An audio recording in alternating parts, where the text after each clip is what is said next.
Hey everyone, okay, so today I'm doing a review on the Revlon Colorstay Whipped 24-Hour Foundation, and I know there's been tons and tons of hype about this foundation, so I just decided to give my take on this foundation, and this is my first review that I've done since I've gotten this camera. So it's been a while since I've done a review, but I thought, yeah, you guys would appreciate my review on this. Okay, so this foundation claims, I'm on their website right now, this foundation claims that it is, it's blah blah blah. Okay, I'm gonna just read it. It says, finally, truly decadent makeup that offers the ultimate performance. The mousse-like texture feels like silk on your skin, and the time-release formula balances skin for a flawless look. All-day flexible wear without flaking, caking, or feeling heavy. And it's kind of, the claims on this foundation are kind of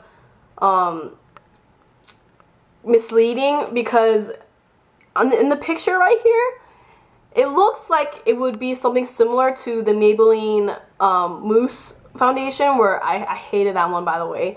But basically it's like, they're trying to make this seem like it's like a mousse makeup, but it's actually a cream makeup.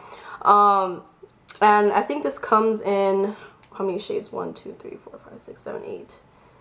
Wow, this only comes in 9 shades. But anyways, so yeah, it just claims that it's a lightweight textured foundation, and somewhat that is true. But here's the packaging right here. It comes in this glass container. You guys have all probably seen it, and everyone complains how bulky it is and crap, and how it's kind of misleading, because the shade that it appears on the bottle is not what you actually get. It is a tad bit lighter, so do not go off of, say if you're figuring out how to, you're just trying to buy this foundation and you just go off of the packaging. Don't do that, because it's actually a lot darker than it seems in the bottle. And the packaging also makes it seem like there's a lot of product in here when there's actually isn't. This comes with 0.8 grams of product versus a regular Colorstay that comes with 1, which is only 0.2 grams lighter than like a full-size bottle, but it's honestly not a big deal to me, because you actually use less foundation, I feel like, in this product. But anyways, here's what the product looks like. I'm pretty sure you guys have all seen it, and if I had to compare this kind of consistency to, I would probably say that it feels like pudding, almost pudding, or like just a cream makeup basically. And then it comes with this little like white topper, and I highly suggest you guys keep it on there because it keeps the moisture inside. So do not throw away the white plastic if you decide to buy this foundation.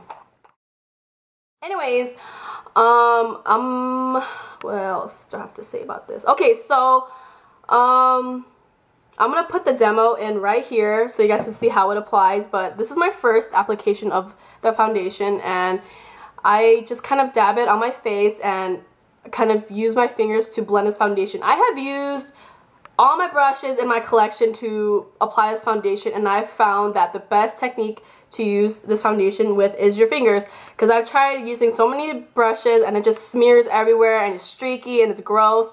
So my suggestion to you is use your fingers, warm the foundation, and kind of rub it into your skin using circular motion. And if you want to, this is what I do, but I use a brush after, a dry brush, and just kind of buff it into the skin afterwards, because the consistency of this is weird. It's not like typical liquid foundation where you just kind of put it on and then you just blend it in.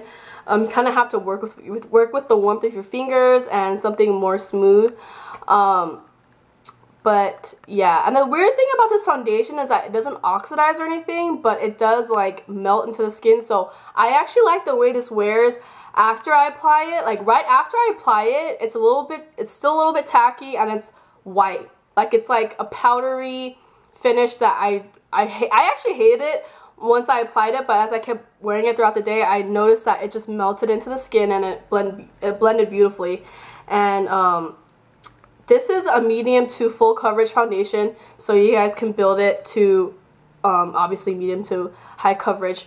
But yeah, one layer does cover a lot. As you guys can see, I have a lot of redness in my skin, I have acne scars, I have just about anything you can think of, and it does a pretty good job in covering that. So it is full coverage foundation, which I love, because you guys know that I love looking flawless, because I feel like if you're gonna wear makeup, might as well look flawless, or else don't wear makeup at all.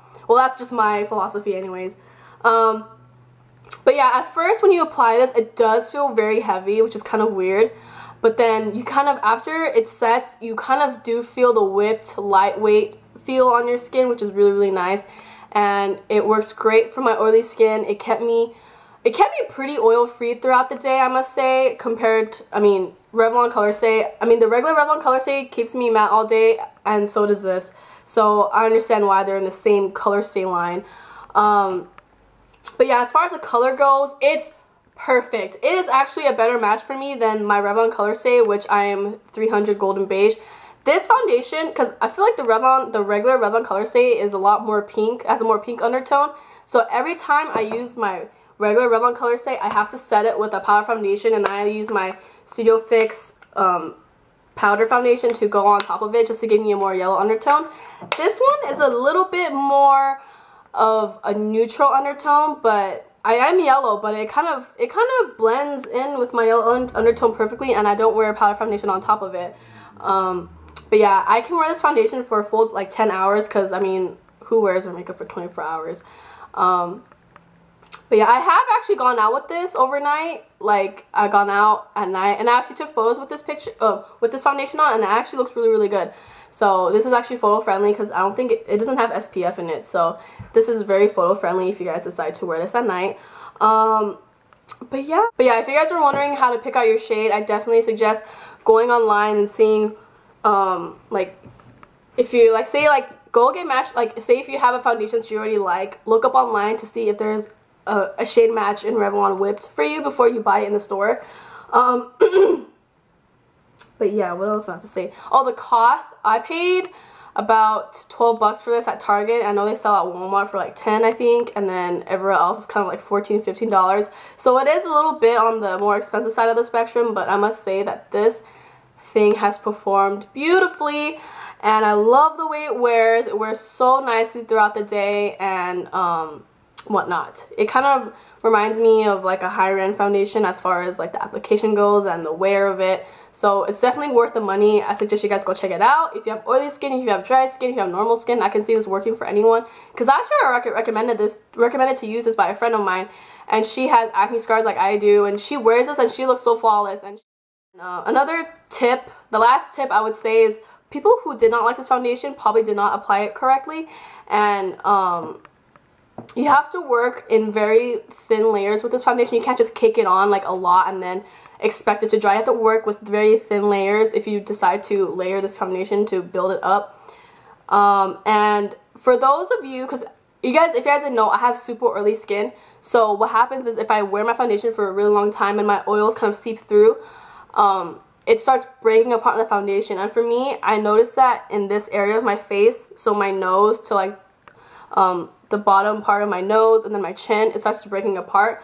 But the thing I noticed about this is that you can't use it to lightly conceal anything. Like, you can't just put it on lightly and then like let it sit, because it'll break apart. You really have to use a lot of product. You have to basically cover your whole face with this, like every crevice of your face.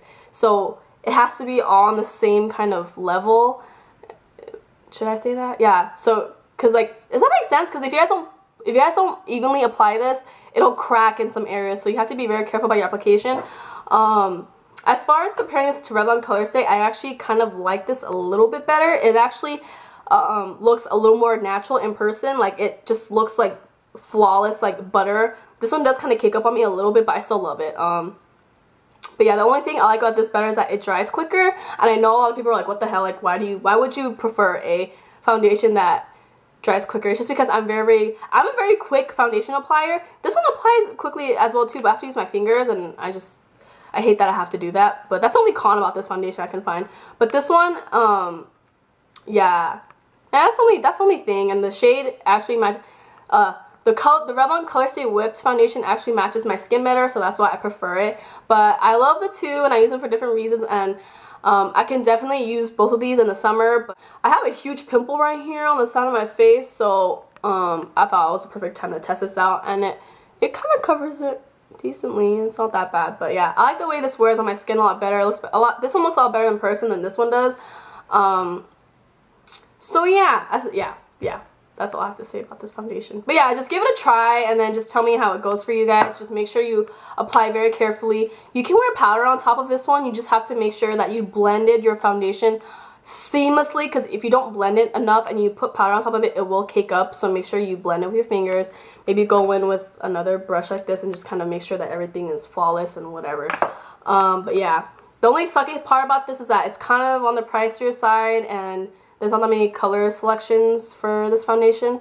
They need to up the shade range with this, because anyone who's darker than an NC45 cannot wear this, because there's like no shade match for this. It's kind of catered more to light skin tones. But yeah, that is my 2 cents on this foundation. And if you guys are wondering, I wear 320 Warm Golden. And it's kind of weird because I've seen a lot of YouTubers who wear this shade and who aren't even in the same shade range, but for some reason it just melts to our skin tones and it just works for everyone basically. I feel like this is like the most bought shade in this range. But yeah, if you guys have any questions, feel free to ask me, and yeah, I will talk to all you guys soon. Bye!